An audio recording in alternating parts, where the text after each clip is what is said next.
Hér ætla ég að sýna ykkur hvernig þið sækið bakgrunn á glærurnar ykkar.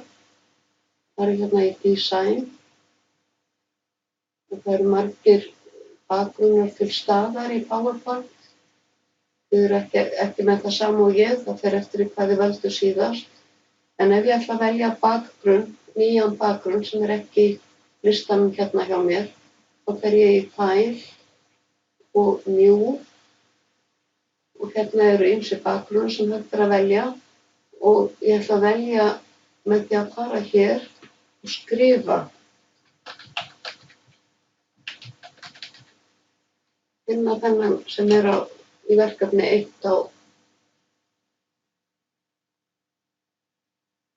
Þá er það hér. Smelli ég hér á, þá sé ég útlitið.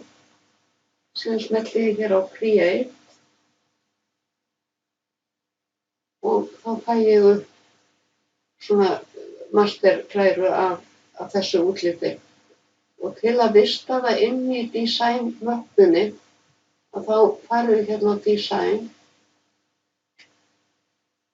smelli hérna í örina niður og segi save current theme. Og það er ágætt að láta það heita það sem það heitir í listanum. Eins og hér, þá ætla ég að skrifa hérna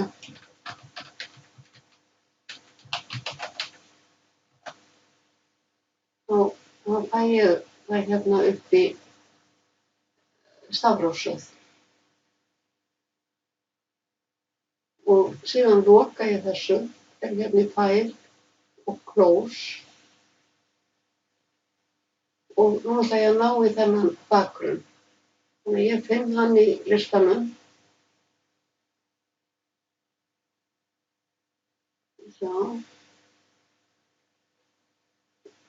hérna, þá kemur hann og þá fæ ég bakgrunnin á glærurnar allar. Og það er misjafnt eftir hver bakgrunnurinn er, hvernig áherslumerkin koma út og einnig hvaða litur er á glærunum og svo framvegis. Hérna kemur sem sagt fyrirsögnin, nafn, áfangi, skóli og hérna sjáum við hérna kassana fyrir framan, það eru áherslumerkin á þessum bakgrunni.